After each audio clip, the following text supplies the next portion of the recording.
Welcome back to daily Siri vibes. నేను చాలా బాగున్నాను, మీరు కూడా చాలా చాలా బాగుండాలని ఆ దేవుణ్ణి కోరుకుంటున్నాను. ఈరోజు నేను చికెన్ పిక్కల్ ఎలా చేయాలో చూపిస్తాను. ఫస్ట్ కడాయి తీసుకొని అందులో చికెన్, పసుపు, ఇంకా ఆయిల్ వేసి కాసేపు అలా స్టవ్ మీద పెట్టి బాగా దగ్గరికి అయ్యే వరకు వేపుతూ ఉండాలి. ఇలా చేసుకుంటే చాలా టేస్టీగా ఉంటుంది. ఇంకా చెప్పాలంటే బయట కొని తినే కన్నా చాలా ఎక్స్పెన్సివ్ నాన్ వెజ్ పికల్స్ అంటే ఇలా ఇంట్లో చేసుకుంటే చాలా తక్కువలో అయిపోతుంది, చాలా హెల్దీ కూడా. కొంచెం దగ్గర పడినాక ఇప్పుడు నేను చూపిస్తున్నట్టు అల్లం వెల్లుల్లి పేస్ట్ని ఆ చికెన్లో వేసి ఇంకాసేపు ఫ్రై చేయాలి, బాగా ఫ్రై చేయాలి. ఎందుకంటే అల్లం వెల్లుల్లి పేస్ట్లో పచ్చివాసన పోయే వరకు బాగా ఫ్రై చేయాలి. అలా స్టవ్ మీద పెట్టి ఫ్రై చేస్తూ ఉండాలి, దగ్గరే ఉండాలి. ఎందుకంటే ఆయిల్ వేసి అల్లం వెల్లుల్లి పేస్ట్ వేయడం వల్ల కిందన మాడే అవకాశం ఉంది. సో కొంచెం దగ్గరే ఉండి చూసుకుంటూ ఉండాలి. అలా ఫ్రై చేసిన దాంట్లో ఇప్పుడు కొంచెం పసుపు, ఆల్రెడీ స్టార్టింగ్లో వేసాం ఓకే, బట్ ఇంకొంచెం వేస్తే బెటర్. సరిపోతే స్టార్టింగ్లో సరిపోతుంది. నెక్స్ట్ కొంచెం ఉప్పు, సాల్ట్ వేసేసేయండి. సాల్ట్ వేసాక ఎంత సరిపోతుందని అడ్జస్ట్ చేసుకొని మీకు తెలుస్తుంది కదా, మీ క్వాంటిటీ బట్టి వేసుకోండి. తర్వాత కొంచెం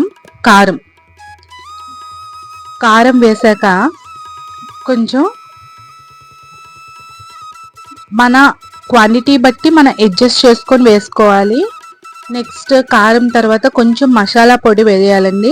ఈ మసాలా పొడి వేసిన తర్వాత ఎంత సరిపోతుందని మీరు చూసుకోండి. నేను 2 స్పూన్స్ వేసాను కదా అని మీరు కూడా 2 స్పూన్స్ వేయొద్దు. ఎందుకంటే నాకు కొంచెమే క్వాంటిటీ మీకు చూపించడం కోసం చేస్తున్నాను. క్వాంటిటీ బట్టి మీరు చేంజ్ చేసుకుంటూ ఉండాలి. ఇది అంతా బాగా కలిపి అలా కొంతసేపు స్టవ్ మీద పెట్టాలి. ఇంకొంచెం ఆ కారం స్మెల్ అంతా పోయే వరకు కాసేపు అటు ఇటు వేపుతూ ఉండాలి. ఇలా వేపిన తర్వాత స్టవ్ ఆఫ్ చేసేసి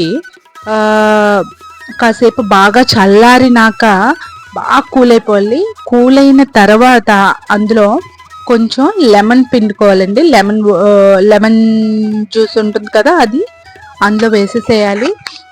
వేసేసి ఇప్పుడు మొత్తం ఒకసారి కలిపి దీన్ని ప్రాపర్గా ఆ లెమన్ అంతా అన్ని ముక్కలకి పట్టేలాగా అటు ఇటు కలియబెట్టి అప్పుడు దాన్ని ఒక స్టోర్డ్ కంటైనర్లో మనం స్టోర్ చేసుకోవచ్చండి.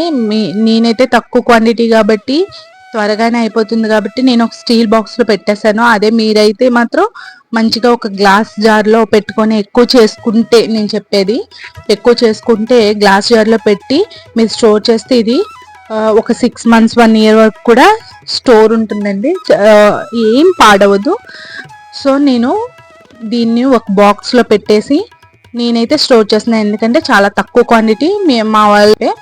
సో దీన్ని అంతటినీ ఒక బాక్స్లోకో ఒక బాటిల్లోకో తీసుకొని దాన్ని మనం నీట్గా క్లోజ్ చేసి దీన్ని నెక్స్ట్ డే ఆర్ 2 days చాలా టేస్ట్ బాగుంటుందండి. మీరు కూడా ట్రై చేసి నాకు ఎలా ఉందో కామెంట్ బాక్స్లో చెప్పండి. Thanks for watching. Please like, share, subscribe my channel.